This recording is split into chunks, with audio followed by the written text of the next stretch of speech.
Okay. Welcome, everybody, to Chapter 17. We're going to talk about the way that money growth causes inflation. Just a quick review of what we went over last week. Don't forget that there's this bank. They're called the Fed. It's the main bank in the United States, right? And its task is to control the size of the money supply, right? How many dollars are there in the economy for us to be able to use? Remember, we saw that there was one form of measuring all of the currency in the United States is called M1. It's like around 2.8 trillion.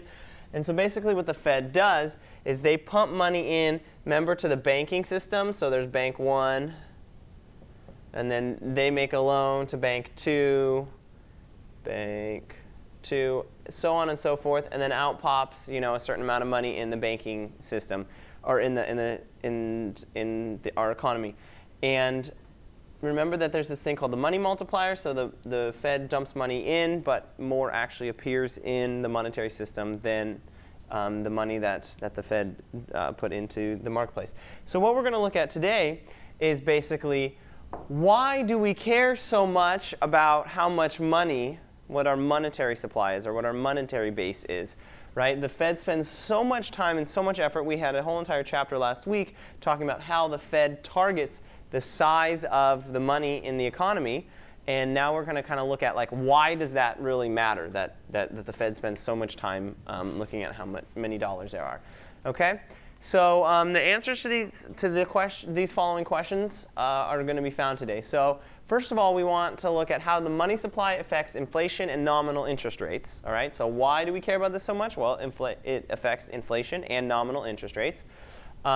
We want to now ask the question, does this amount of money in here affect real variables like real GDP or the real interest rate? Remember, when we put real in the front, it's had inflation taken out of it. And so, we'll ask if the amount of money can do that. We'll ask, how is inflation like a tax?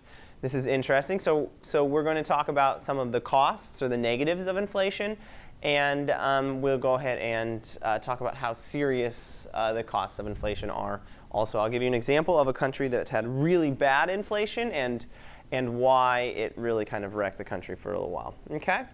All right. So we're going to talk about what's called the quantity theory of money to explain one of the 10 principles. And before I give you that 10 principle, I want you to think about something real quick. We all know that prices rise. It's called inflation, right? That's the way we measure it. A lot of people have never thought, wait, why are prices rising? Why is the general price level going up, right? Sometimes when I ask my students why that happens, they'll just say, oh, because of inflation. And no, inflation is the way we measure prices going up. But what is the thing that's causing the price levels to rise? So what is the thing that's causing the price level to rise? And this is it. And this is important to remember. Prices rise when the government prints too much money, right? So, and intuitively, it kind of makes sense. When the government puts too much money into the system, right, then there's too many dollars out there hanging around. And so prices rise of everything together to have to suck up the money, the extra money that was printed. Okay? And most economists believe that the quantity theory is a good explanation for the long-run behavior of inflation. So for the long run, we're going to kind of divide the long-run and the short-run characteristics. And we'll look at the long-run behavior of inflation. Okay, so this slide's important. It's a couple of definitions, and you're going to have to make sure you remember this because the rest of the chapter won't really make sense.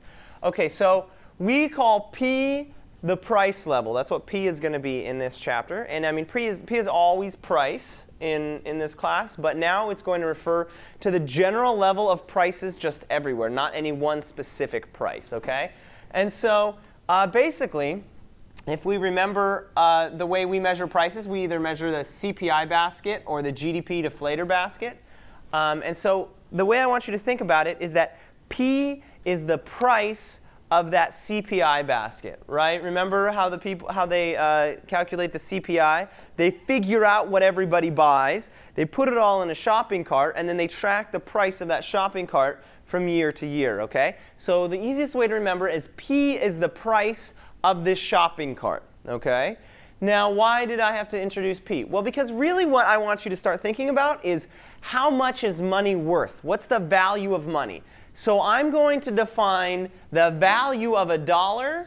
I'm going to define that as 1 over P. Now, why does that make sense? Let's imagine that the shopping cart costs $30, right? $30. What's the value of $1? Well, $1 can buy 1/30 of the shopping cart, right? And if the shopping cart goes up in price because of inflation up to $50, how much can $1 buy? Now it can only buy 1/50 of that shopping cart, right? So as P gets higher, as stuff gets more expensive, this is kind of a no-duh, but I want to point this out. As P gets more expensive, our dollars become more worthless, right? So as this is in the denominator, as P goes up, our $1 becomes smaller because 1 over P starts to get smaller, right?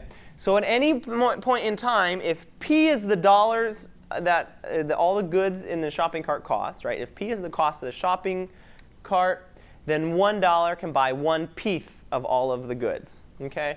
So imagine that the basket, simple example, imagine the basket contains only 1 candy bar.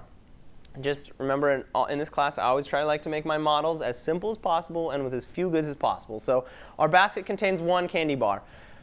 Imagine if the P equals 2, all right? If the price level equals 2, this is easy. There's only 1 good in the shopping cart, and it is $2. So P equals 2. So how much is $1? Well, it's worth 1/2, right? 1 over P of the shopping basket.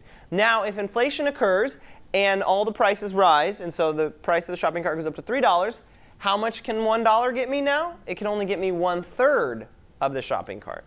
Does that make sense? So as price levels rise, our dollars become more worthless because we need more of them to buy stuff. Okay? So this is the key to this slide, right? Inflation makes prices go up, and it makes the value of money go down. Inflation is when prices are going up, and it makes the value of money go down. Again, I want to clarify here. Inflation is not the actual thing that's causing prices to go up. When the government prints too much money, that's what's causing the prices to go up. But inflation is the way we measure the level of prices going up. And when prices go up, then the value of money goes down. Just because merely I need more dollar bills to buy whatever it is that I want. Okay? So let's talk about the quantity theory of money. Because I am going to introduce in this chapter, I'm going to introduce 2 ways to you of understanding why, when the government prints too much money, the prices go up. All right? One of them is graphical analysis. We'll do that first.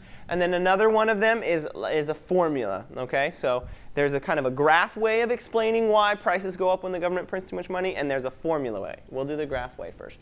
Okay? And so the quantity theory is developed by this guy an economist named David Hume, and other classical economists. And Milton Friedman, who did win a Nobel Prize, he also used this theory of money. And basically, it says that the amount of money in the economy determines the value of the money, right? And this makes sense, right? If there's very few dollars in the economy, each of those dollars is worth a lot, right? That has a high value. If there's a lot of dollars, each of the dollars is not worth that much.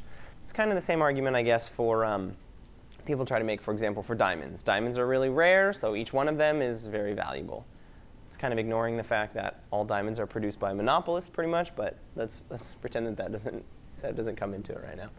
Okay, so like I said before, I'm going to show you this in 2 ways: the supply and demand graph and an equation. And both of these are going to try to explain to you why, when the government prints more money, prices go up. Okay, let's talk about how it works. So let's think about money supply. We'll call it MS, right? Money supply is this number right here that pops out, right, when the Fed plugs in money.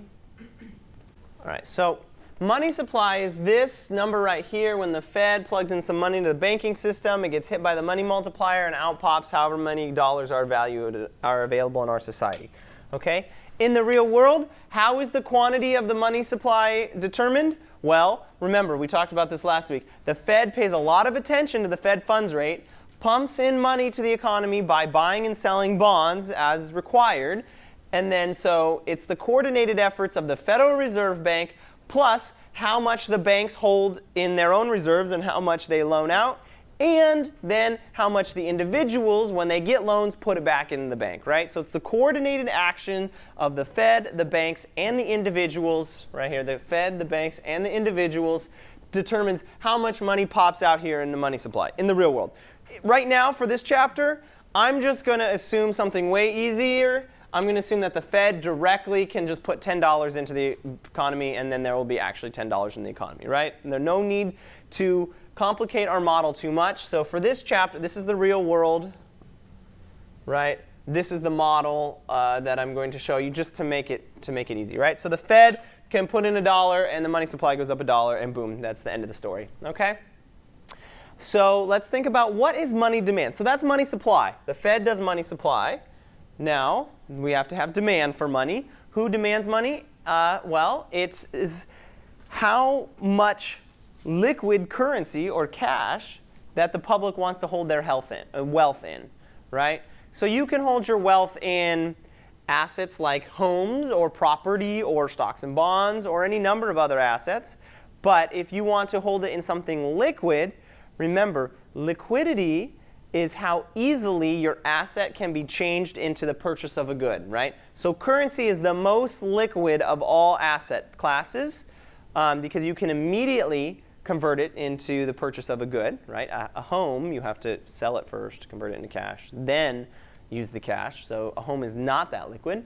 So basically, we're talking about this liquid currency that you can use directly for purchasing goods, and however much people want to hold of that, that's going to be the money demand. Okay? And so this depends on P, right? If the whole price level goes up, so this is P, meaning all of the whole price level of everything in society, represented by the price of our shopping cart. That's the easy way to think about it, the price of our shopping cart, right? If prices of everything goes up, well, you and I, we need more currency, more dollars to go purchase the things that we need, right? So as P goes up, it makes the value of money go down. So I'm going to want to hold more money to buy goods and services, okay? So the quantity of money is negatively related to the value of money and positively related to P, okay? So as P goes up, quantity demanded goes up, okay? Everything else being equal. Remember, this is called the ceteris paribus assumption. So basically what I've just done is sketched out a basic supply and demand graph for you without actually drawing it. We've talked about a supply curve and a demand curve. And we're going to go ahead and do that. Oh, before I do, these other things include people's real income, interest rates, the availability of ATMs, etc. Right? If there's an ATM on every single block, even if prices go up, you don't actually need to hold a whole bunch of money because you can always just go grab some money out of an ATM, make a purchase, and then go grab money out of an ATM the next day when you need to make another purchase, right? So in order to kind of understand what's going on here, make the model as simple as possible, just imagine that the money supply is the number of just dollar bills, green dollar bills available in our society, and we just use dollar bills to purchase things, okay? And we only use dollar bills, just to make the model super simple. Okay, so let's draw it on the graph. Now, don't get confused. Before I do this, though, I want to go real quick and review the 4 types of supply and demand graphs that we have learned thus far in economics. Okay. The first is the market for private goods. This is the really super common supply and demand, right? This axis is quantity. This axis is price. The suppliers are the firms who make the goods, and the demanders are the people who buy the goods, the households, right? That's the first type of supply and demand graph. And this is the one that everybody's familiar with, right? We know how to shift the curves. We know how to find an equilibrium and everything. Let's go ahead and look at the other types of supply and demand graphs that we've learned about. So we have the next one we have is called the labor market, right? Or the market for labor. So this is the market for a Big Mac or a Coca-Cola or I don't know, whatever it is, or a car. This is the market for labor. So we have the quantity of labor here, and the price or the value of labor is referred to as the wage. So we call this the wage, even though it's the same thing as the price, right?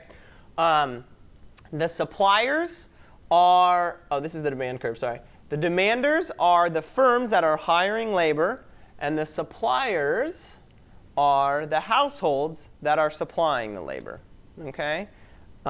So that's market for private goods, the labor market. The next one we learned was called the market for loanable funds. And we just learned this a couple chapters ago. Okay? And this is the quantity of loans down here.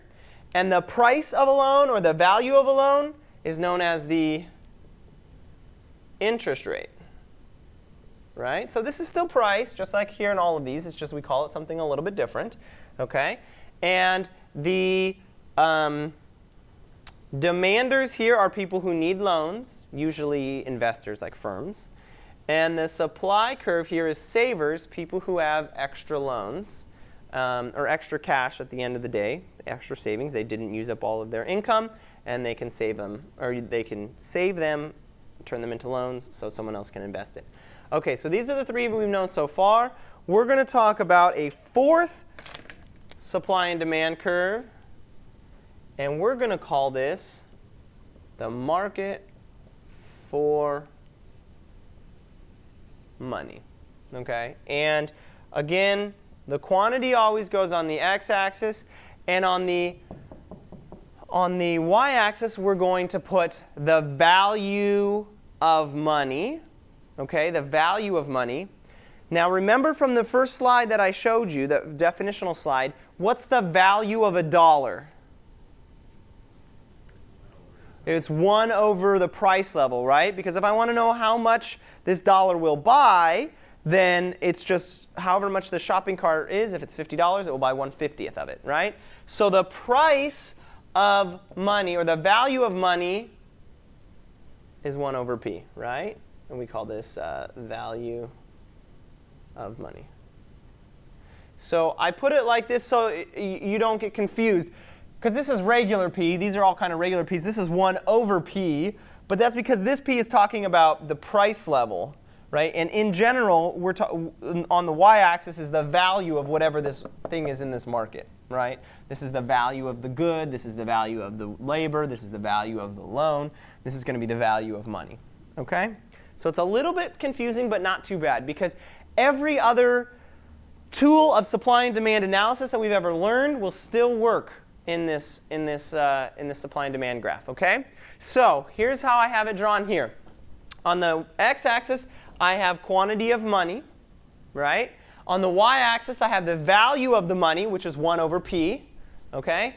And then just for convenience, you don't actually have to put this here. I just put the price level P, because this is 1 over P, so I can just flip whatever number is over there, I can just flip it, right, get the reciprocal, and I can just put the price level here. And you don't actually have to have this here. It just kind of makes it easier to understand, right? So when the shopping cart costs $4, what is the value of my dollar bill? It's 1/4. I can buy 1/4 of a shopping cart, right? So as the value of money increases, right, as the money gets more valuable, that's because the price level is going down, right? The shopping cart's getting cheaper, so my $1 can suddenly buy more of this shopping cart. That's why I have both of these things on either side. Really, you only need this y-axis. This is the only real y-axis. I just put this here so you can kind of see what's going on.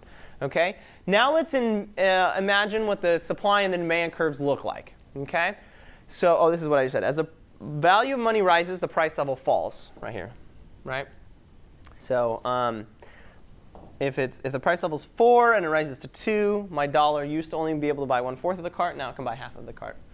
Again, if it rises from 2 to 1 1/3, then I can buy half a shopping cart, but then I can buy 3/4 of a shopping cart, right? Because 3/4, this is just actually 4/3. I just flip 1 over P over to get P. And then finally, when the price level drops to 1, then I can buy the entire shopping cart. So my money is getting worth a lot, right? So remember, this y-axis is the value of dollars. It's not the P price level. It's the value of dollars. And we just define dollars as 1 over P. OK? All right. So let's see what the supply curve is going to look like. Well, who supplies the money? Well, I don't have it written here anymore. But remember who supplies the money? The Fed. Right? And I said for simplicity in this model, they can just put $1,000 into the economy, and there's $1,000 for money supply. Right? So the supply curve is just going to be fixed. And it's going to be perfectly inelastic, straight up and down. Right? No matter what the value of money is, the Fed just say, OK, plugs $1,000 in the economy. Right? So we're going to call that money supply. That's the supply curve, OK, in our supply and demand graph. So the supply curve just goes straight up and down, set by the Fed. The Fed can move it back and forth like this, right? Why is it not? Most supply curves, right, are sloped. Why is this one not sloped? Well, because most supply curves, like for example here, the supply of hamburgers depends on the price of the hamburgers or the value of hamburgers, right? As hamburgers become more valuable, people try to supply more, right? It slopes up here.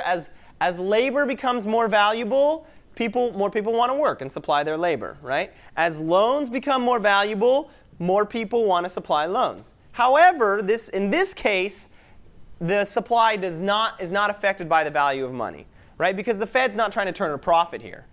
Right? Does that make sense? So as money becomes more valuable, the Fed doesn't be like, oh, I'm going to go ahead and provide more money because like I'm trying to make profit off selling money or something. That wouldn't make sense. They're just trying to facilitate trade. So they set a target, and it's straight up and down. All right? So that's what the supply curve looks like. Now, let's think about what the demand curve looks like. The demand curve does slope down like usual. All right? I drew it curved here. Don't worry. It could be a straight line. It could be curvy. I don't know. It doesn't really matter. But remember that when money gets less valuable, I need more of it. And so that's what's going on here, right? As the value of my money falls, and that means my shopping cart's getting more and more expensive. See, as the value of the money falls, that means my shopping cart's getting more and more expensive. I'm needing more dollar bills to buy this shopping cart, right? So that's why the money demand curve slopes down. As the value of money falls, I need higher quantities of dollar bills, right? This makes sense. If I imagine my very simple economy, all I use is green dollar bills to buy stuff, right? And I don't use credit cards, and I have to walk to the ATM every time I want to buy something. As this shopping cart gets more expensive, I'm going to need to go and grab more dollar bills out of the ATM to buy it, okay? So that's exactly what this is saying. As the value of money falls, the quantity of money increases. All right? So don't get confused, because as price level goes up, we're actually going to go down on the graph. Right? So sometimes if you accidentally put the price level on this graph flipped the other way, where the 4 is on the top and the 1's on the bottom, then you're going to end up having to draw this graph with this upward slope, and that would be wrong because it's not a demand curve. Okay? So you have to remember this is a little tricky one, right? That's why I showed you the difference between all of these. This is the trickiest one because the P is actually, the value of the money is actually 1 over P. Okay, so we have this downward sloping line here. Let me put that in. We have downward sloping demand for money. So who supplies the money? The Fed. Who demands the money? Consumers. The more worthless money gets, the more I demand of it. So that's basically what's happening. So I put them on the supply and demand curve. All I do in economics any day is look for the curve and find the intersection between the 2 points, right? And we call that an equilibrium. So we call that the equilibrium price level, right? And really, here's the way to think about it. This equilibrium gives me the value of money, right? So how much is my money worth? It's worth 1/2, which must mean that my shopping cart costs $2. That's what it means when my dollar only buys half of a shopping cart. That means that the shopping cart is worth $2. So that's how the equilibrium price level occurs. Does that make sense? So this is how we make that final step from the Fed puts money into the economy, and then somehow we know that the money goes in the economy and affects the prices. But how does it affect the prices? This way, the intersection of the money supply and the money demand curve. Okay? Now the quantity of money out there, it's always at whatever the Fed set, right? So usually when I look at a supply and demand graph, I'm interested in the quantity and the price, right? Quantity is not really interesting in this special supply and demand graph because this money supply curve is straight up and down. I know the quantity is always going to be 1,000, right? The only thing I'm really interested in is the value of a dollar. And the only reason why I'm interested in the value of the dollar is because from that I can work backwards and get the price level of all the goods in society, right? So that is how we get from the Fed, they put money into the economy, and then it affects the prices. Okay? This graph right here. So this is the graphical way to explain how the Fed affects prices. Now let's goof around with this graph a little bit and look and see what happens when the Fed puts in more money, for example. Okay? So if the Fed increases the money supply, remember we know how it does this, right? The Fed buys some bonds, it gives money to the banks make loans, it goes to the economic system, the banking system, and out pops money in the money supply, right? So using that whole process, the thing we learned about last week in class, the money supply increases to 2,000. What does that do to the value of money? Look at the new intersection point. What does it do to the value of money? It decreases the value of money. Why does it decrease the value of money? Well, there's more dollars out there, right? So dollars aren't as rare anymore, right? So each dollar has less value to it. When a dollar has less value to it, when it drops to 1/4, that means the price level did what? It went up to 4, right? So don't get confused. This is measured on the backwards way. Going up is that you have to go down in order to get a larger number, okay? When the Fed increases money supply, the value of the money falls. That means it's the same as saying the price level goes up. Okay. And so you think kind of intuitively, it just makes sense. You know, the Fed puts increases the money supply to $2,000. Now there's 2,000 green dollar bills that are floating around. There's not more goods to be bought, right? The number of actual real goods has stayed the same. That means each of those goods has to get more expensive to use up all the extra money out there. Okay? And so that's how the Federal Reserve can affect inflation, right? Do you understand? Look, check this out. Prices rise when the government prints too much money. That's one of our 10 principles, right? The government's printing money, price level's falling. Okay? All right. So the big deal here is that if you increase the money supply, it causes the price level to rise. Unless, of course, there's more goods to be purchased, right? If your real GDP is increasing, then you need to increase the money supply so people have enough dollars to buy the new goods, right? But if you only are increasing the money supply and nothing's changing with output, like our economy's not making any more goods, then the only thing that's going to happen is that price is going to rise, okay? So the short version is this. If you have an increase in the money, if the Fed increases the money supply, there's too much money, right? There's dollar bills floating around. So how do people get rid of dollar bills floating around? How do people get rid of these dollar bills that are floating around? Well, they use them to buy stuff. In other words, there's more demand for goods, right? And when the demand for goods goes up, we can look back in our original supply and demand graph, right? When the demand for goods goes up, let's do that. Right? I was at this P, and then I went up to this P, right? P1. We'll call this S1 and P1, right? So when The Fed increases the supply of money, more dollars hanging out. How do people get rid of their extra green dollar bills? They go and they spend them. That's the same as saying an increase in the demand. This is actually demand 1 right here. Sorry, supply didn't curve. The demand increases, prices increase, which is when prices increase, it's the same as saying the value of money decreases, right? And then I have a higher price level. Okay. All right. So prices are rising. Oh, and this is because the supply of goods does not increase. If our economy is making more goods, then the Fed might actually want to supply more money so people have more dollar bills to buy more goods. But if they're just increasing the money supply without an increase in the number of goods being produced, the real number of goods being produced, prices are going to rise. Okay? And this is in the long run, right? You would probably be thinking right now, well, then why on earth would the Fed ever print too much money in the short run if they know this is going to happen, right? Well, in the short run, some interesting things happen. We'll study this in later chapters. This is the long run idea, right? In the long run, the only thing that happens from printing more money is that prices go up. Nothing else actually changes, right? Do people feel any richer? No, right? Because they can't buy more stuff. The only thing we really care about is our purchasing power, how many real goods we can buy. That's why we call it the real GDP and the real wage, because it's the number of products we can buy, right? The only thing that happens in the long run when the Fed prints money is that prices go up and everybody feels the same. Nothing real actually changes. But in the short run, stuff does change. That's why the Fed does this weird printing too much money thing, because over a couple of months, stuff does happen. In the long run, though, everything just goes to inflation. All right, let's remember, I was just talking about the difference between real and nominal variables. Let's actually define them, because it's very important.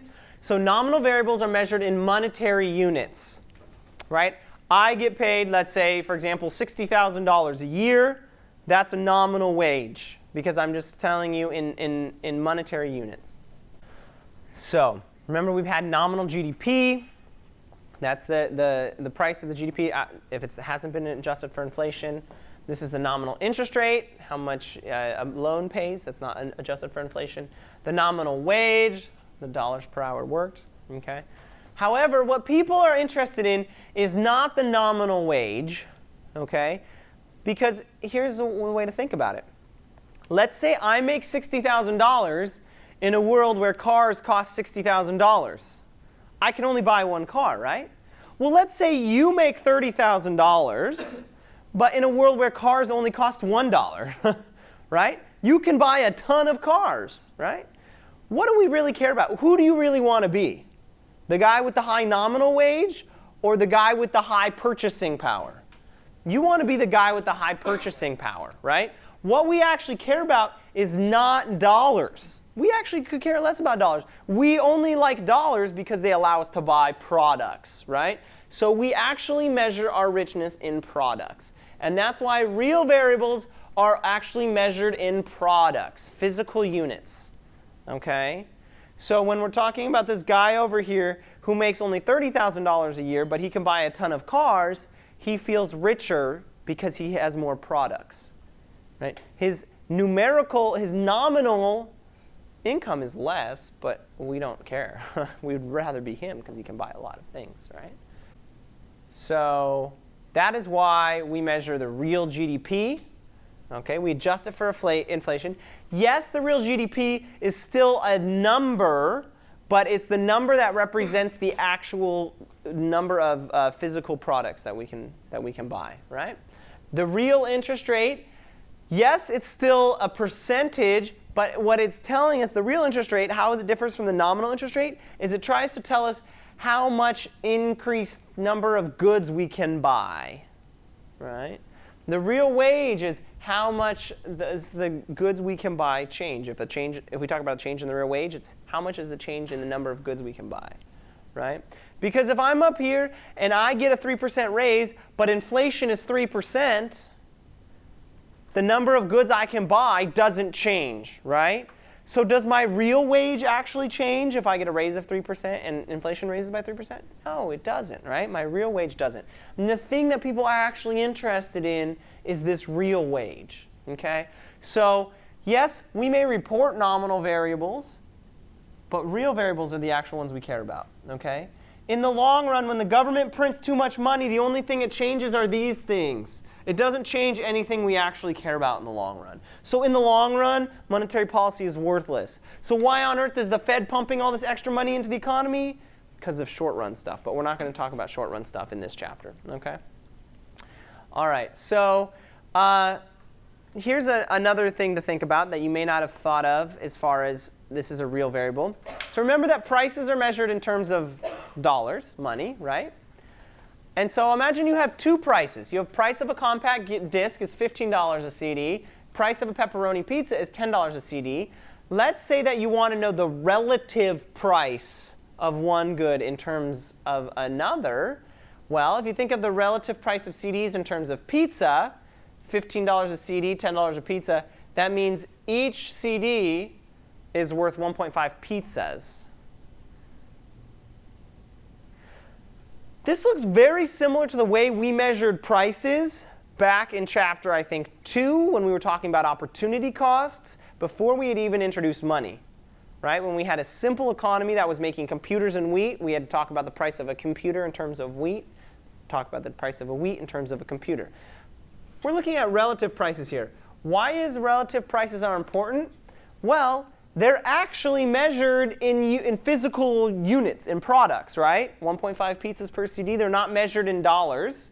So that means that relative prices are they real or nominal if they're measured in actual products? They must be real. Relative prices are real values, right? So they're not nominal. Imagine a really important relative price is the real wage. Because really what I care about is how much stuff that I can buy, right? So let's say that W is the nominal wage, right?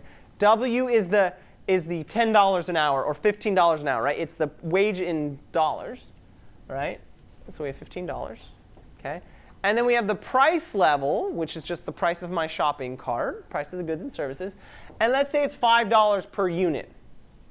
Right? Now, the thing I really care about is not my nominal number price. It's how much stuff I can actually buy. It's the real wage. So how do I find the real wage? I just take my nominal wage and I divide it by the price level. Okay? And I can actually find the real anything by taking the number and dividing it by the price level. Okay? But I'm going to look at the nominal wage, right? $15 an hour. Each unit of output that I want to buy, each product, costs 5. So how much can I buy? I can buy 3 units of output every hour that I work. So my real wage is 3 products per hour. Okay? Now, of course, this is an overly simplified model. In the real world, there is more than just one product. And there are a number of numerous different W's that everybody gets.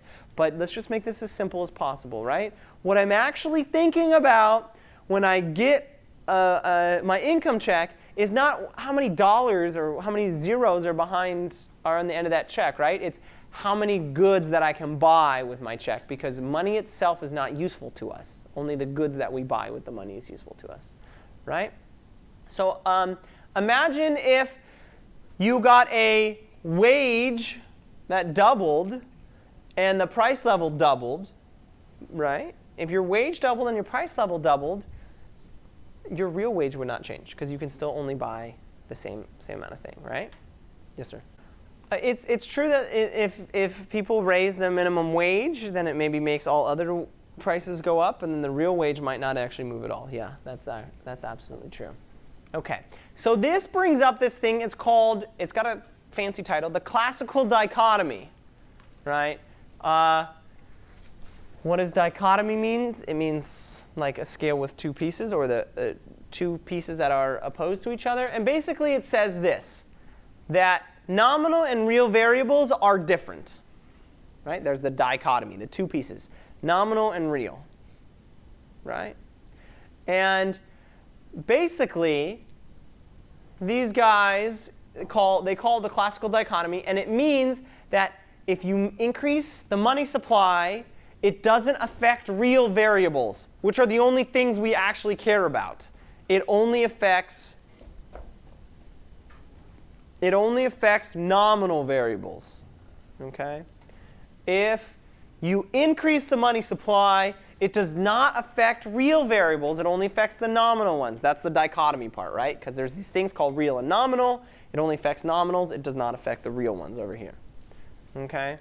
And so imagine if the central bank, in America we call it the Federal Reserve Bank, if the Fed doubles the money supply, right? These guys think that the only thing that's going to happen, money supply is going to double, wages are going to double, prices are going to double, everything that's nominal will double, right?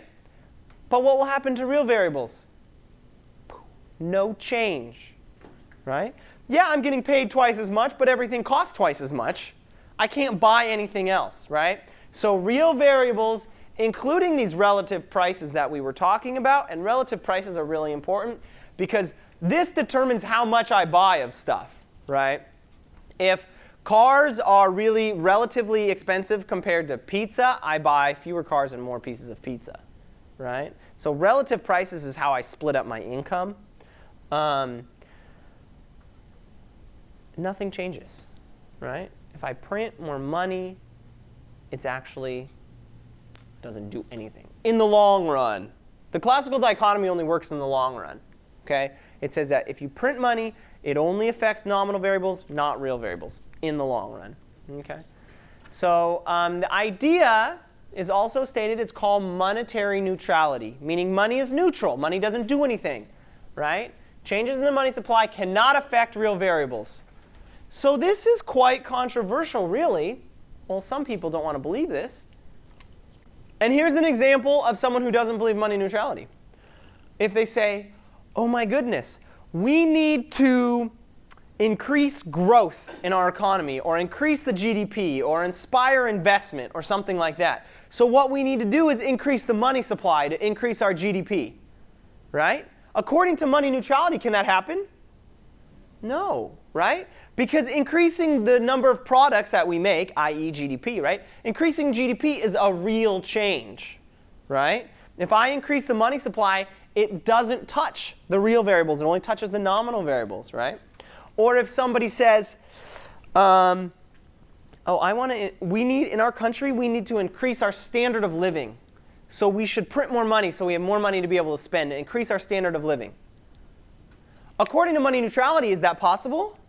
No, because standard of living, again, is a real variable. Standard of living refers to how many goods the average person in your country can buy, right? It's GDP per capita, all right?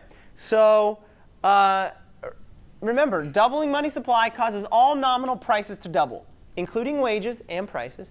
And then what happens to relative prices? Because relative prices is really what I'm looking at when I'm deciding, oh, do I really want to buy a pizza or a hot dog today, right? I'm not looking at actually the nominal dollars. Maybe I'm using those numbers to compare. But really what I'm looking at is how expensive is a pizza compared to a hot dog. I'm looking at the relative prices of the two, right? Or whether I'm going and shopping and I'm trying to figure out what I want to buy, an Accord or the smaller Civic. I'm not actually looking at the actual nominal sticker price. I'm looking at the relative prices between the two, right? So if I want to somehow change the outcome of my society, actually, money neutrality says that even relative prices aren't touched. Now let me show you.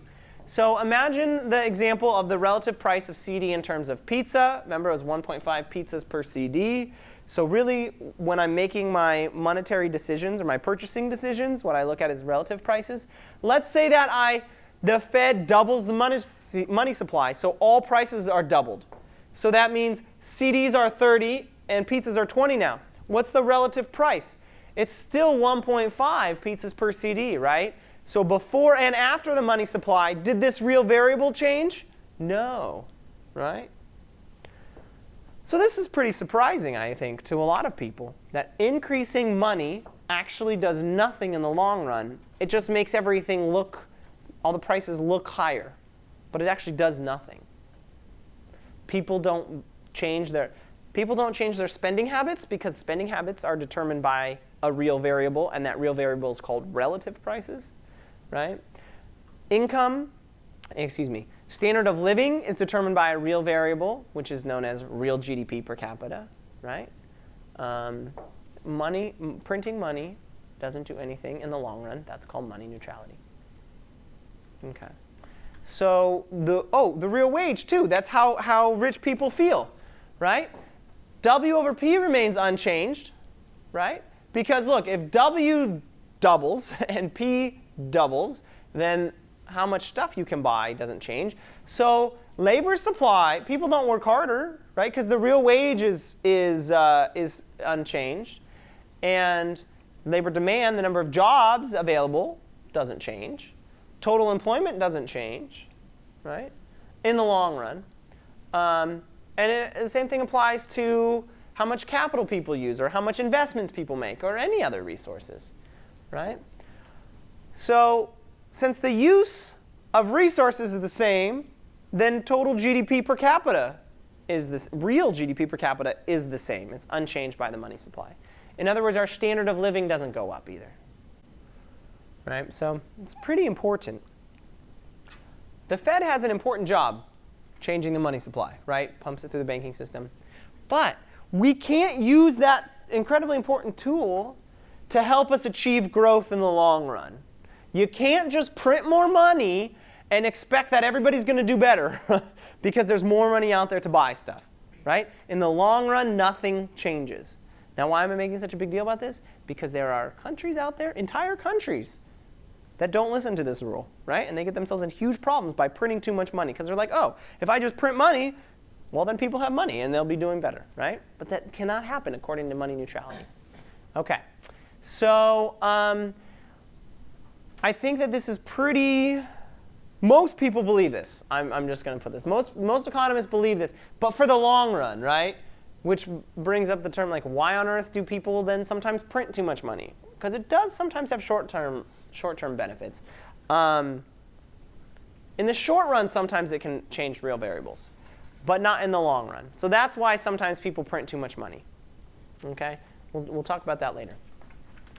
All right, so does that kind of, everybody understand how the basic idea here is that Fed prints money, prices go up, nothing else changes. I showed it with the graph. Now I'm going to show it with a formula, an equation, okay?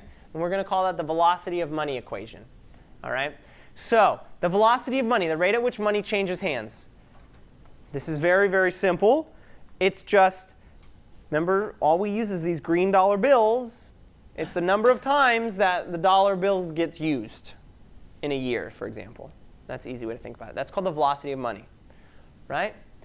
So imagine that, if you want to try to figure out the velocity of money, imagine that GDP is $30,000, right?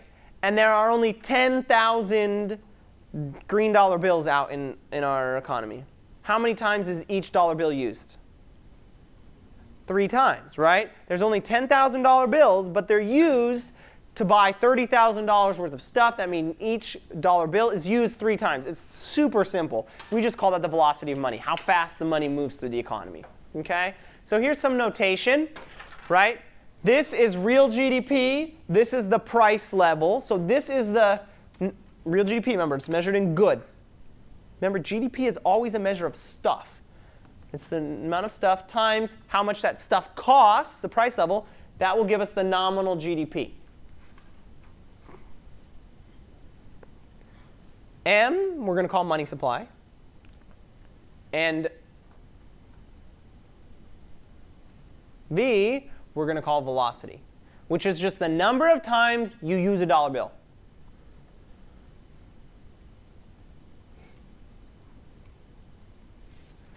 So there's this velocity formula. It's very simple. Velocity is equal to P times Y divided by M. So just like the example I gave us a couple minutes ago, let's imagine that our Y is our real GDP, the number of stuff we make in our economy, times P, which is the price level. So this is $30,000. There's $30,000 worth of stuff, we only have $10,000 bills out there, right? $30,000 worth of stuff, $10,000 bills out there. The velocity would be 3 in that case, right? Super simple. Okay. So let's put that formula back up there and let's talk a little bit more about it. So let's imagine just a simple example with one good, pizza. So let's suppose that we made, in 2012, our economy made 3,000 pizzas. And the price level, since there's only one good, the price of my basket is just $10. It's just the price of pizza. So what's nominal GDP here?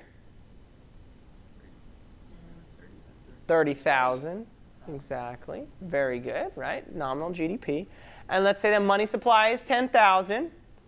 Right? This is the example I gave you. So what's the velocity of money equal to? 3. Okay. Exactly. Exactly. Each dollar gets used 3 times. OK. I want you guys to do an exercise. So let's imagine there's one good, and it's called corn. Real GDP is 800 bushels of corn, right? Remember, Y stands for real GDP. It's always a measure of product. Sometimes we report it in dollars. It's easier, right? But if there's only one product, I can just talk about 800 bushels of corn. Velocity is constant, so V does not change. And when money supply was 2,000, the price was $5 a bushel. So I want you to compute nominal GDP and the velocity in 2008. You just plug them in the velocity equation, right? OK, so you just plug this and that in the velocity equation. And you find out nominal GDP and velocity. All right, what did you guys get for nominal GDP? 320,000. Right, OK, so we have price was $5. Y is 800, so how many dollars are you going to need? 4,000. Yeah, right. P times Y, 5 times 800 is 4,000. Right, and then how many dollar bills were there in the economy to be used? 2,000, which means that the velocity, each dollar bill had to be used 2 times. OK, super simple. OK, now this is interesting. So thinking about the velocity of money, or how many times each dollar bill is used, let's look at this graph and notice something. OK, as nominal GDP, this is the blue, has increased, what's happened to M2? Hey, what's M2? Do you guys remember what that is? M1 plus check, just savings deposits and time deposits and stuff like that. Right, exactly. Just another measure of how many dollar bills are in society, right? As the nominal GDP, the blue, has increased, what has happened to red, the amount of dollars in our society? Almost exactly, it has matched it, right? So what does that mean? That as more dollars are needed to buy stuff, the Fed provides more dollar bills to go ahead and use, which means the velocity, what's happened to the velocity? Look at this green line. Has it moved at all? No, right? Basically what this means is the average dollar bill, however many times it got used in 1960, is the same amount of times we use dollar bills per year nowadays, right? The velocity hasn't changed. Okay, velocity hasn't changed in the last 50 years. Okay, which is going to be an important thing for us to understand when we look at this velocity equation. All right. So remember, basically, velocity unchanged. Let's say each dollar bill is used 3 times per year. It has been that way in 1960, and it's that way today. Okay, velocity doesn't change. And so as more money as the nominal GDP goes up, that's because there's more money in the economy also to be used. All right, so let's look at the velocity formula. Let's multiply both sides by m, right? So if I multiply this side by m, the m's cancel. If I multiply this side by m, the m goes onto that side. Okay, it's the exact same formula, just written different. And we're going to call this the quantity equation. No longer the velocity formula. It's called the quantity equation. It's the exact same thing. Okay.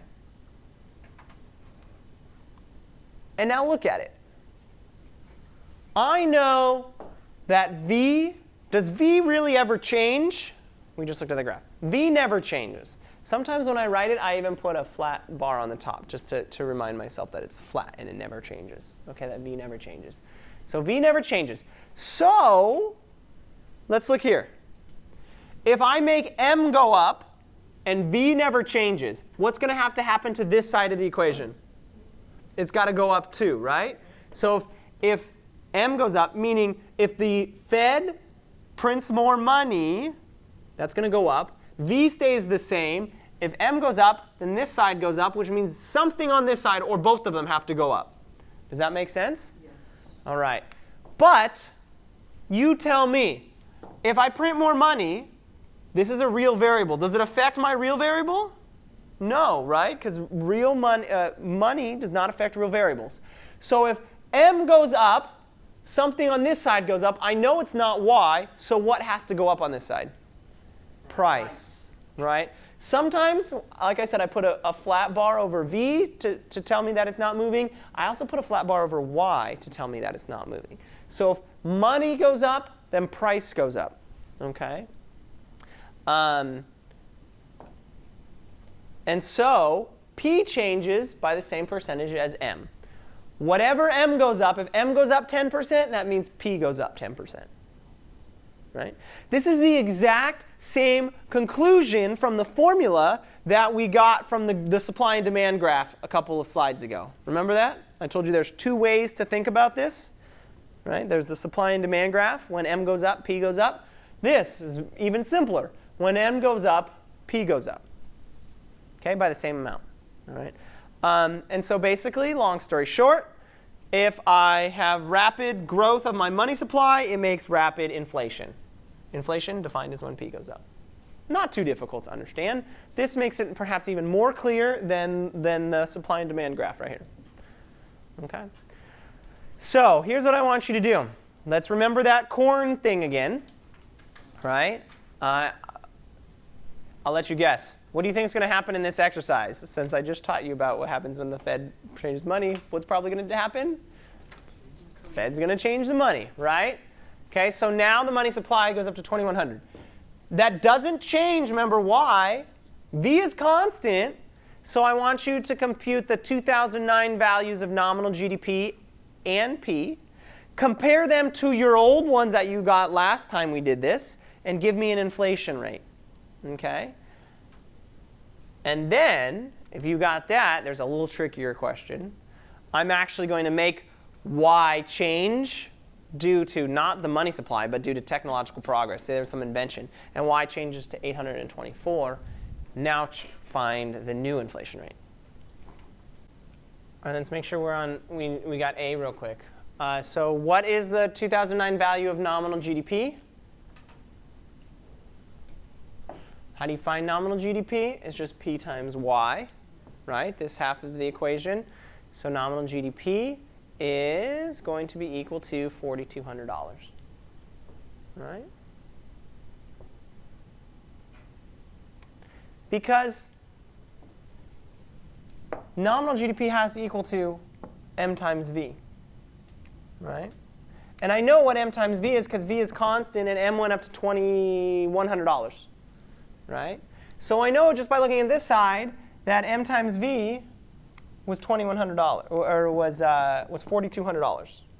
Right? There's $2,100 in the economy. It's being used 2 times, $4,200. Which then I just know that this over here is being used $4,200. There's $4,200 going on over here.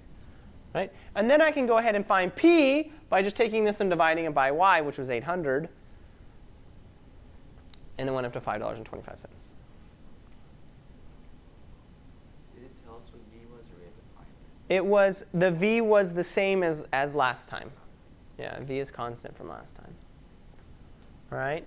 So whereas the first time I had you do this problem, you just calculated nominal GDP directly from this side. Right? But that's why I wrote this equation up here this time, is to remind you guys that I can also look at nominal GDP by M times V. And in this case, I didn't give you all of this information. I particularly withheld P from you. But you did have M and V. So you know that these are equal. Okay? So 525. So what's the inflation rate? what was the old price level last time? You guys remember? I think it was 5, right? It was $5 a bushel, and now it went to $5.25, so it's 5%. Remember when you do rates of change, anytime you do a rate of change, including inflation rate, right? New minus the old divided by the old. New minus the old divided by the old. 5%. Okay. So look. Same as the money supply increased, right? My money supply increased by 5%. My prices went up by exactly 5%. Did anything else change? No. Okay. Let's now make this slightly more complicated. Okay. We're going to keep this at $4,200, right? But now y is going to go up from 800 to 824. Okay. So then recalculate the new P. Now, you probably know how to do this. It might be a little easier, right? You know this stays at 4,200. In this situation, we're going to pretend that y goes up to 824. Find the new P, then find the new inflation rate. All right. So let's look at it. Let's go ahead and find this P. What did you guys get for the P?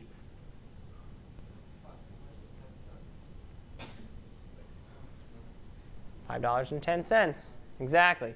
Right? How did I do this? Well, I know that this side is still $4,200. This side went up to 824 goods, though, right? To units. So if I have $4,200, and they're being used on 824 goods, and then I divide both sides by y, and I get prices equal to $5.10. So what's the inflation rate now? Well, I just do new minus old over old, and that's 2%. Okay. So look, the money supply went up 5%. The number of products went up 3%, which means that the prices had to go up 2% in order to equal the money supply increase, right? So really what we want to do is just increase the money supply percentage the same amount as our real GDP percentage is increasing. If we increase it too much, like we did in this problem, the prices have to go up. Okay? A lot of people, when they write the velocity of money equation, or the quantity equation, these are actually all in percents, because they just start with percents. Because whatever change in percentage goes on here has to be the same as the change in percent goes on the other side. So you can use this, the actual number of like $1,000, $2,000, or you can think of this as in 5% change. Right? You can think of it in either way, is either the absolute number of dollars or the percent of change. Okay? So here's the key. In the first example, real GDP was constant, meaning there was no growth. Right? There was no growth in our productivity. Then whatever the inflation rate is equal to the money growth rate. Right? But if real GDP is growing, then the inflation rate is less than the money growth rate. The bottom line here is that when Y grows, there's more goods, there's more stuff to buy, more transactions happen. So you need some money growth to take care of the increase in Y. But if you have too much more than the increase in Y, it just goes to an increase in price. Okay? Classical dichotomy right here, right? Money neutrality. When you print money, it only makes prices go up. Okay? In this example, the Y went up too, but had nothing to do with the money. I just said that, oh, there was some invention that went on, right? So if inventing is going on and if Y is increasing, yes, I need to increase money supply a little bit. But if I increase it too much, prices just go up. Okay? All right. So this brings us to a place known as hyperinflation. So if inflation is getting out of control, meaning prices are going up more than 50% per month, right? So it means if at the beginning of the month something costs $100, at the end of the month it costs $160. That's a huge amount of inflation, right? And I'm not talking about the good is getting more popular or it's a better good. I'm just saying just the prices are going up by more than 50%.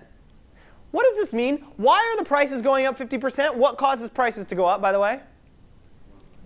More printed money, right? This means the government's getting out of control, printing a lot more money, right? Look at this.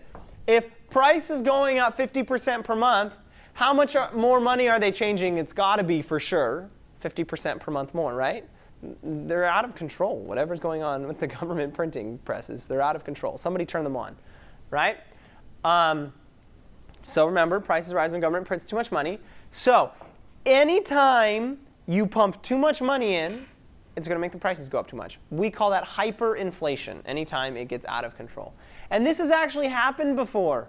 Type hyperinflation into Wikipedia, you'd be really surprised. Right? Germany, after World War II, the prices just got out of control overnight. I have an example of Zimbabwe on the next slide. Okay? So in Zimbabwe, they had in the 90s, the government had no money. And not only did they have no money, but they had huge amounts of debts to their citizens. Particularly, they had huge amounts of debts to their army. The government was keeping in control of the country by using the army as their strong-arm henchmen, right? Well, they didn't have any money even to pay the army. So what did they do? They're like, oh, we're the government. It's not illegal for us to print money. It's only called counterfeiting when you guys print money, right? We can print money. So how'd they pay the army? Fake printed money, right? Well, what did that do? If they just started printing money, what did it do to the economy? It made prices go up, all right? So look at this. This is the most extreme case of hyperinflation that has ever been seen ever. So just look at this. In 2007, this is actually really recently. In 2007, Zimbabwe, a US dollar cost 245 Zimbabwe dollars, right? You could use 200. So I'm going to think of the good as a US dollar, right? The thing I'm trying to buy. It took $245. And then a couple months later, they were printing out a lot of money, right? The thing cost $29,000. And then 1 month later, it cost $207,209,688. And then 1 month later, it costs, what is this? $4,470,000,000 something. And then 1 month later, $26 billion Zimbabwe dollars in order to buy one US dollar. Prices were going up so fast that people would get paid and they had to run because the prices were going up as they're running to the store to try to buy bread or something like that. Because if they walked too slow, they would get paid, and by the time they walked to the store, they wouldn't be able to afford bread anymore, right? Because the prices were going up so fast. Because what was the government doing during this time? Apparently printing a heck of a lot of money, right? This is crazy. And then they turned off the luckily the money supply, the presses, and then it went back down. They actually, I think, pegged it to the dollar, so they're like, no, it can't change. You can't print any more money anymore. Okay, so look at this sign. It says toilet paper only, no Zim dollars. Even in people were apparently using the dollars, the Zim dollars, because they're so useless, right? When the price level rises, one Zim dollar becomes useless, right?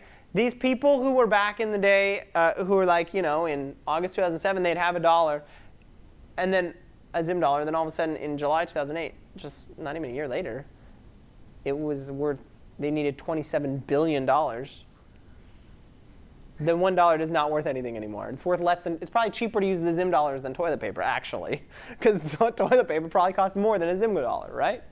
So the Zimbabwe dollars, hyperinflation, crazy, right?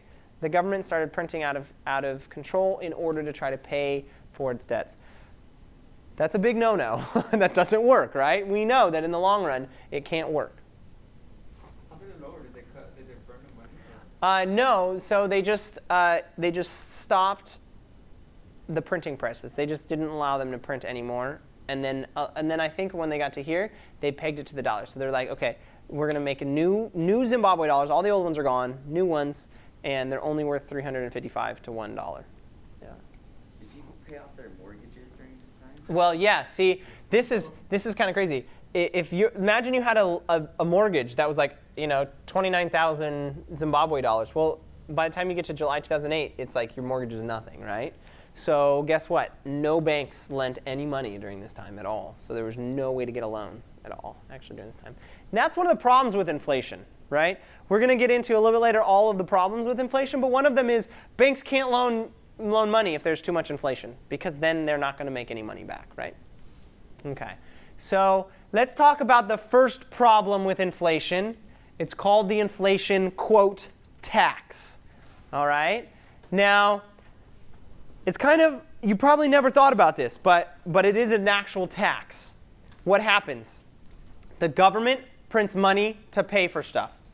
Perhaps the army. The government shouldn't be printing money to pay for stuff, by the way. This is bad. But if the government does print money to pay for stuff, okay, they print out for spending. Well, what does that do? That makes all prices go up, right? When the government prints out money.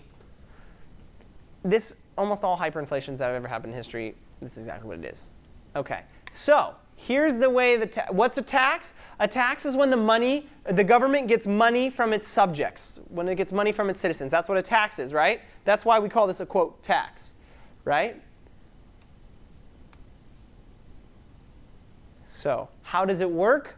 This is sneaky, because the government doesn't actually go and take money from them.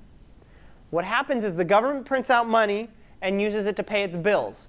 And then everybody who has money in their pocket, all of a sudden, the money's worthless, right? This is a sneaky tax, because they just made the money in their pocket worthless. It's the same way as thinking about the government reaching into their pocket and taking the money out of their pocket.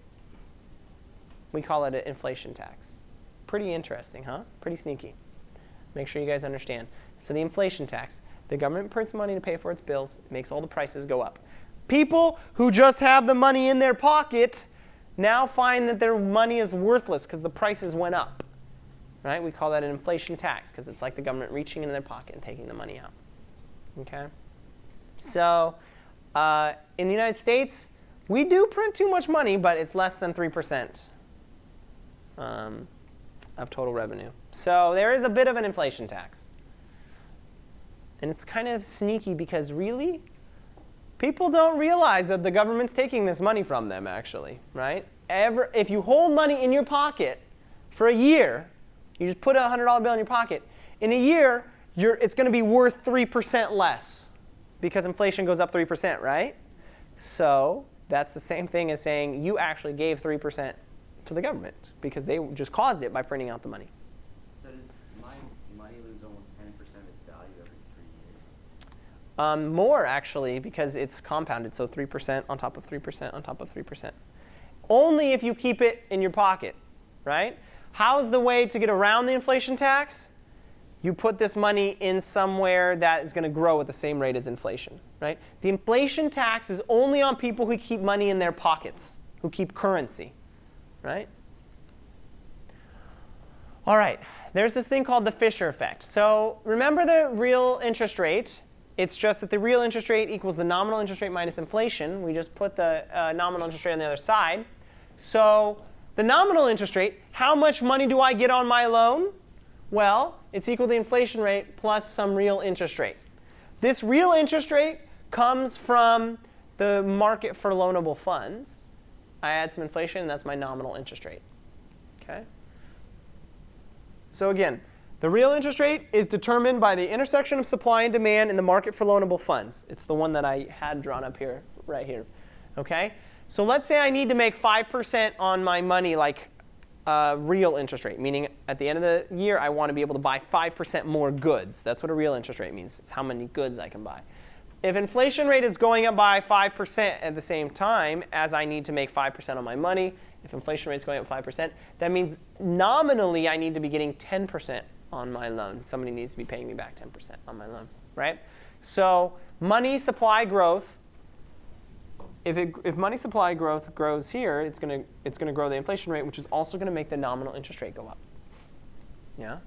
It's going to make the nominal interest rate go up. So the Fisher effect basically is that when I print too much money, nominal interest rates go up also. This is interesting because remember,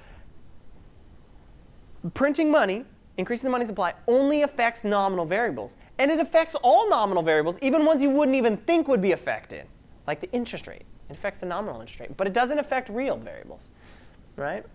So Here you go. That's what I was just saying. Money's neutral in the long run, right? So if the money grows more, it's going to change the inflation rate. It's not going to change this because money's neutral. It will change that, and so it'll change the nominal interest rate. As you print more money, it changes the nominal interest rate. Okay? It's called the Fisher effect. When you print more money, the interest rate goes up. The nominal interest rate, which is what's reported. When you go to the bank and ask them what the interest rate is, they tell you the nominal interest rate. They don't tell you the real interest rate. Right? They tell you the nominal interest rate. So that means that when the government prints more money, nominal interest rates go up. All right. So look at the proof of the Fisher effect right here. Okay.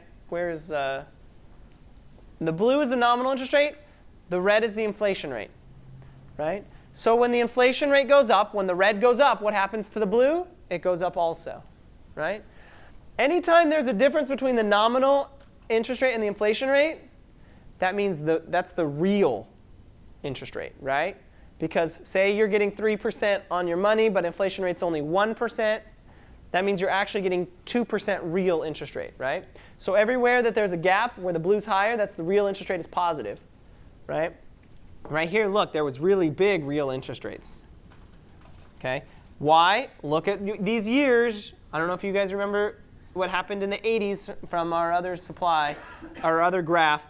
Remember, there was a credit crunch. There was not enough money to go around, right? So people really needed to borrow money. So the real interest rate went up to try to convince people to borrow money. That's why it opened up like this, right? And now we've got this crazy thing where the nominal interest rate is at 0 because they're trying to pump money in to try to get people to loan money because we're in the recession, right? Very interesting. OK, so how does the Fisher effect have to do with the inflation tax? Well, remember I told you the inflation tax only applies to people who are holding money, right? Only having money in their pockets. It doesn't apply to other holdings of other wealth, right? If you own a house, you don't get charged the inflation tax. If you put your money in the stock market, you don't get charged the inflation tax. It's only if you hold dollar bills in your pocket or at your house. Okay? So think about this. The Fisher effect says that if you increase inflation, it causes an increase in the nominal interest rate, so it does not affect other wealth because that's your real interest rate, right? What you really care about is your real interest rate you get in the stock market or your real interest rate on owning your home. The real interest rate is not changed, okay? So the way to prevent getting money taken from you by the inflation tax is not to keep your money in dollars, right? It's to put it in other forms of wealth. Okay, so the way to combat the inflation tax, according to the Fisher effect, is by holding real assets, real wealth, and not holding money, right? Okay. Let's talk about some other the costs of inflation. So the first bad thing that we talked about for inflation, the first problem for inflation that we discussed was the inflation tax, right? How the government is very sneaky. It actually can reach in without actually reaching into people's pockets and take the money out and fund their things. Here's some of the costs. First of all, before we talk a little bit about that, don't forget inflation actually does not affect your real income. All right, it doesn't affect your real income because inflation is a general increase in prices. So both the prices of the things you buy and the prices of the things you sell goes up.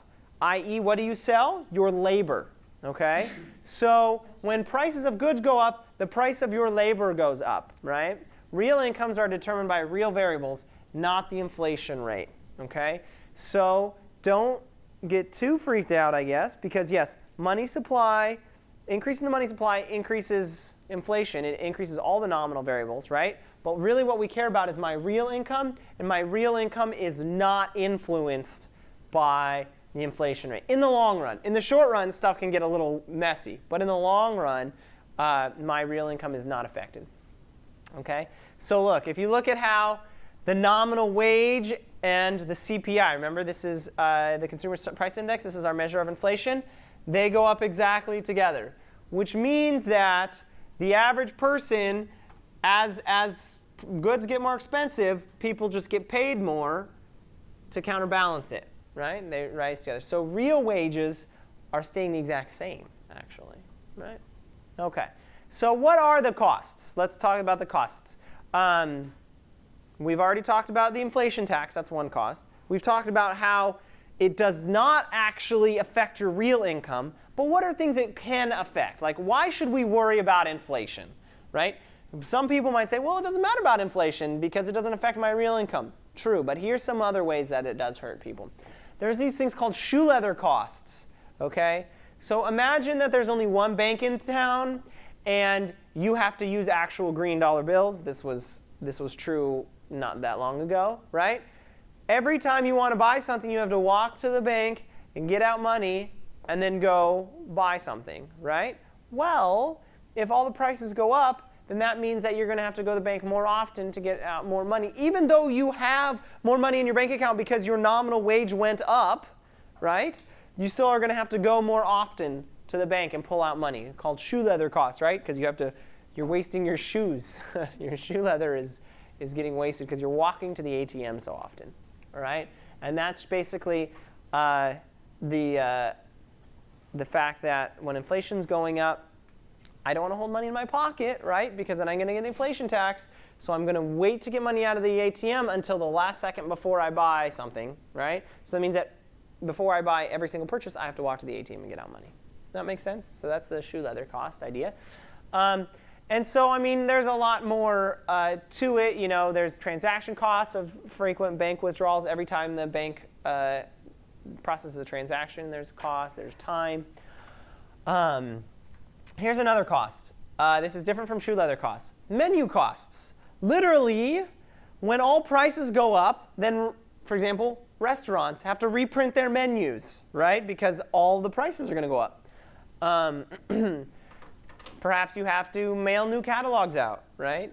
Gas stations, it's easy for them to change their price. They just use those little numbers, right? But for other people that's in print, this used to be also a bigger deal back when we had more printed media. You have to print new menus when the costs go up.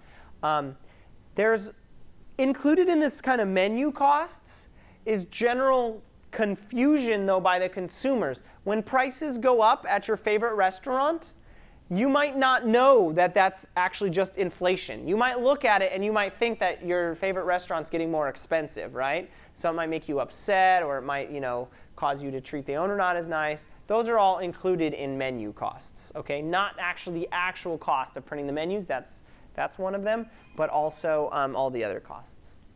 All right, what is another cost? Well, there's the misallocation of resources from relative price variability. What the heck does that mean? Well, relative prices can vary, which distorts the allocation of resources. Let me explain this one to you, okay? Say that you're a factory and you're producing, you make some sort of phone, right?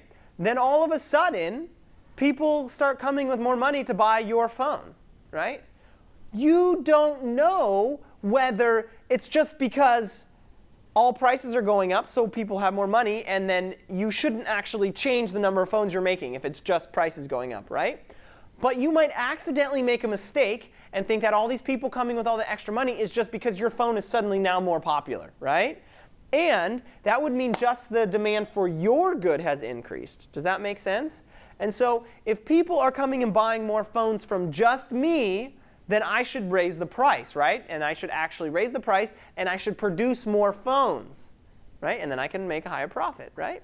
But what happens if, and this happens a lot, especially when the inflation rises quickly, people, the firms that are making the phones, they see all these people with all these extra dollar bills, and they're like, oh, my phone's more popular. I'm going to make no more phones right now. Oh, my phone's more popular. I'm going to make more phones right now. But the thing is they're misinterpreting the signal. It's actually just everybody's got a little bit more money because the inflation rate went up, right? There's more dollars to spend. There's no more wealth in the economy, right? So they shouldn't actually make more phones, okay? But they get confused, All right? So relative prices can vary just because, like, not all the prices rise at the same time. So they might misunderstand what is actually inflation. They may misinterpret as an increase for the demand of their goods, and they might make too many phones, which then is going to be bad for their company because it's going to be a misallocation of resources. Okay? So that's the misallocation of resources. All right? Again, so here's another problem that inflation can cause. Confusion and inconvenience, right? I'm a buyer. I'm trying to buy the cheapest car, right? Well, or the least expensive car. If prices are going up, it's hard for me to judge what's the cheapest car because they're going, and they don't all go up in price at the same time. Maybe they take a couple of days to adjust, or maybe even a couple of weeks to all adjust together as they're going up, right? So if I'm trying to find the least expensive car, it's no longer clear to me which one it is because I normally use prices as the yardstick to measure transactions, so I'm uncertain about which is the cheapest car, right? Also, let's say, here's another confusion. Let's say that I get a raise of 5%, right? I might be like, yeah, I'm way richer. I have 5% more money. But if that's just 5% because the inflation rate's going up 5%, then I'm really not richer, right? So let's say that I made a mistake and I see the 5% raise and I'm like, oh, I'm richer. So I go out and buy a bigger house. But then actually what actually happened was that I didn't actually get a raise. It's just everything went up 5%. Now guess what? I can't afford my bigger house anymore. Okay? Confusion, right? So inflation can have these kind of side effects, right? Consumers get confused and might start buying too big of houses because their wages go up, but it's just their nominal wage. But they think it's their real wage, but it's just their nominal wage because there's confusion, right? Or companies might start making too many products, right, like I told you before, because they think that more people want their good, but that's just confusion. There's not an increase in real demand, it's just there's more dollar bills out there, okay? So, right, when you have this confusion, it's hard to calculate long-term planning, right? Is a bank going to want to make a loan to someone for 5% nominal if the interest rate all of a sudden goes above 5%? No, think of the Fisher equation, right? So the real interest rate, right, is equal to the nominal interest rate. Oops, that should be an I. Minus inflation. So I'm putting inflation as the Greek letter pi because the letter P means the prices. This is the change in prices, right? Okay. So if right now the inflation rate's only 1%, let's suppose it's only 1%, and the bank decides to make a loan for 5%, that's fine because it's still making 4% real income, right? But what happens if inflation all of a sudden jumps to 10% and I'm locked into a loan that does 5%? That means the bank is now getting negative 5% on its money. The bank's losing money, right? Inflation going up is great for the person who has the mortgage. It's terrible for the bank, right? So what do banks do? They stop lending, right? If they're uncertain about inflation, right? That's why if you're going to have inflation, like in America, we have about like maybe between 2 and 3% inflation traditionally, historically, over time. It's generally pretty constant. At least the bankers can still make loans because they know that the inflation is not going to be crazy, right? All right. Here's another one. Tax distortions. And this one's kind of weird. This one's something you would not have thought probably on your own. This happens in two ways, okay? First of all, when you have inflation, what does it do? It makes your nominal income grow, but your real income staying flat, right? Your nominal income is growing, your real income staying flat, okay? Well, taxes, you get charged taxes not on your real income. You get charged taxes on your nominal income, right? So when your nominal number income goes up, you get charged more taxes even though you're not actually making more money in your real income. Does that make sense? Which is a problem because people are paying too much in taxes. Even though the taxes is on your nominal, it actually, because you're increasing your taxes, you might think, oh, it's okay because taxes increase and nominal increase at the same time that cancel out. No, it actually affects your real income. And there's another way also. Think about this. You know that in America we have income brackets. So once you make over, say, $60,000, you have to pay a higher rate of tax because you're richer and you have to pay a higher rate. And then if you make over $80,000 or something like that, you have to pay an even higher rate of tax. Well, you might have what's called bracket creep. It's you're actually not getting any richer, but the inflation's making your income get higher, and you might end up accidentally falling into that higher category. But you really shouldn't be in that higher category. But the only reason why you fell in that higher category is because inflation made you go up. Right? Does that make sense? So you might get charged too much tax. That's called bracket creep when I fall into the next tax bracket because of inflation's going up. All right, so here is an explanation. You guys are going to work through it to see how taxes, even though they're on the nominal, when your nominal income goes up and your taxes go up, it actually affects your real income. Okay, so let's imagine you deposit $1,000 in the bank for 1 year. Okay, let's imagine in case 1 where there's no inflation and you have a nominal interest rate of 10%. Okay, so what's the real interest rate here, anyone? 10%, right? Let's do this one where you have inflation is 10%, but nominal interest rate is 20%. What's the real interest rate here? 10%. Okay, good. All right, so you guys are on track. So here's what I want you to do. I want you to find out which case does the real value of your deposit grow the most. We kind of just answered that, right? And assume the tax rate is 25%. Then find in which case do you pay the most tax. All right. And then calculate the after-tax nominal interest rate. And then you can subtract inflation from that, and you get the after-tax real interest rate for both case 1 and 2. All right. This one's kind of tricky. Make sure you do them in order, because this one's kind of tricky if you don't think about it. All right, let's do part A together, and we'll see which case does the real value of your deposit grow the most. Well, think about real. Think about real. What's the real interest rate in case 1? 10%. What's the real interest rate in case 2? 10%. So in both cases, the real interest rate is 10%. So the real value of your deposit grows 10% before taxes, right? We do not have taxes is going to change this, right? But imagine. Here's what I want you guys to remember.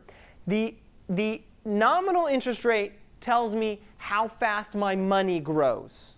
But that's not actually what I really care about. What I really care about is the real interest rate, which tells me how fast does my purchasing power grow, right? If $1,000 will buy me 1,000 candy bars, right? And then I can all of a sudden buy 1,050 candy bars, that's the real interest rate has increased by 5%.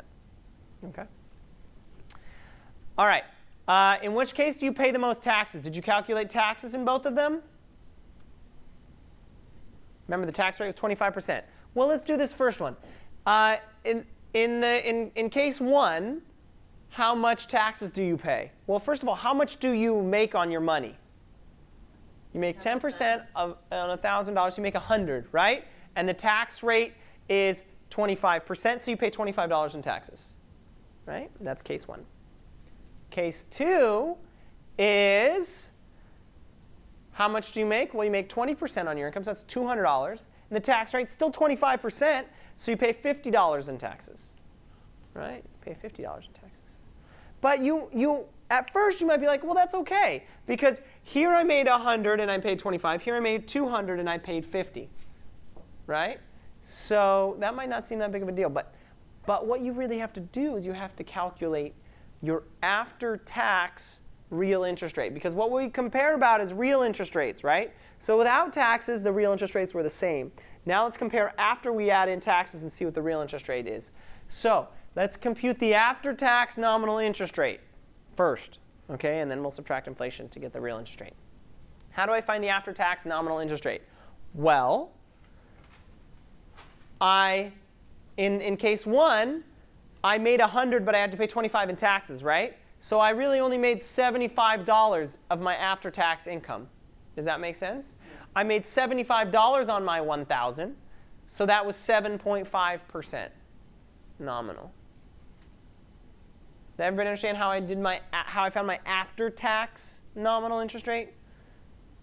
The other way you could think of it is, I made 10% on my money.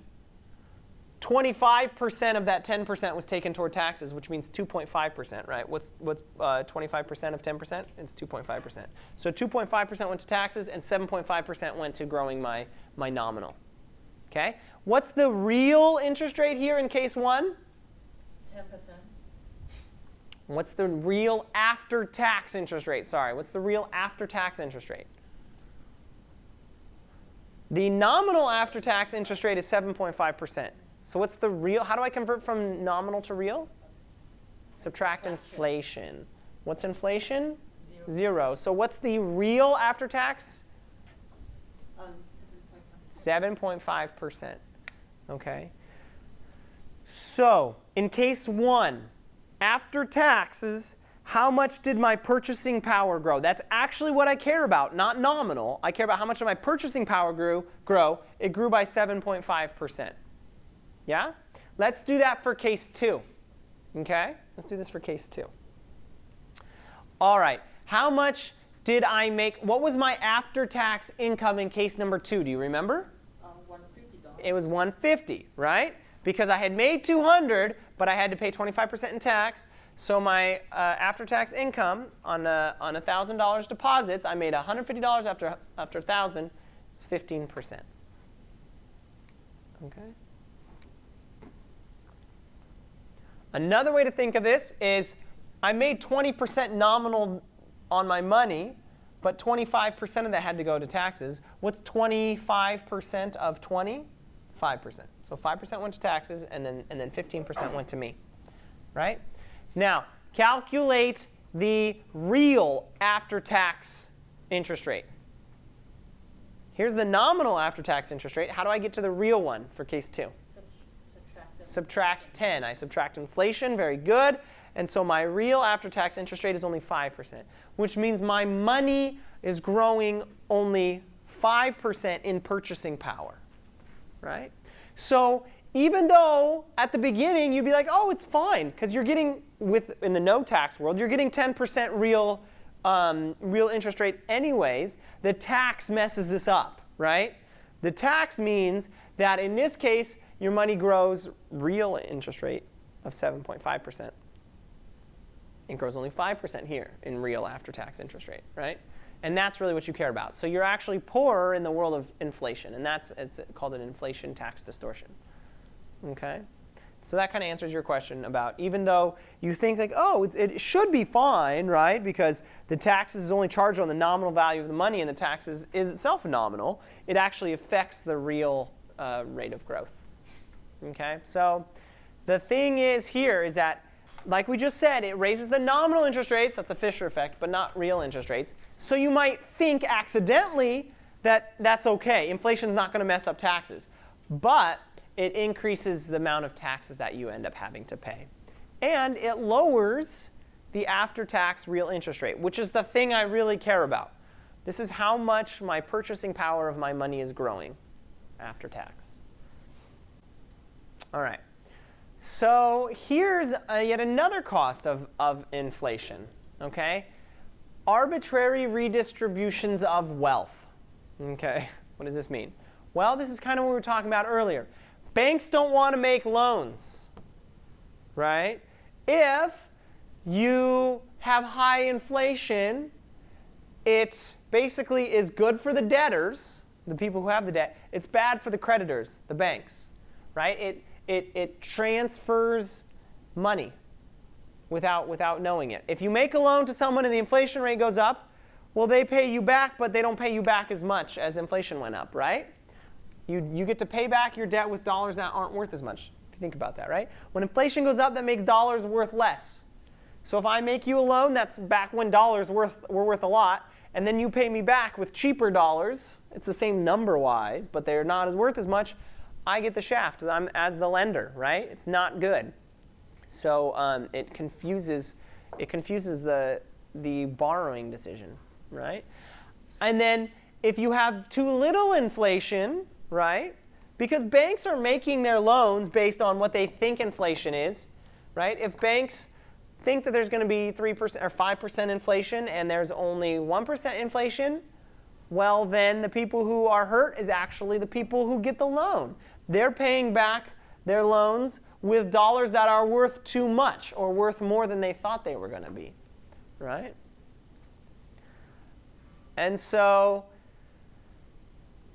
in the world of banks, inflation, in this kind of idea, inflation is sort of okay as long as it's exactly the same every year. But when you start having high inflation, it changes a lot. So it's really hard to know what the expected inflation is going to be. Low inflation, right, maybe 2-3%, similar to kind of what we have in America, is pretty easy to predict because you know it's going to be 2 or 3% every year. So these guys who are making loans feel more comfortable, and then when they get to the end of the loan, nobody ends up getting unduly hurt. It's not like robbing money from one to the other. Okay.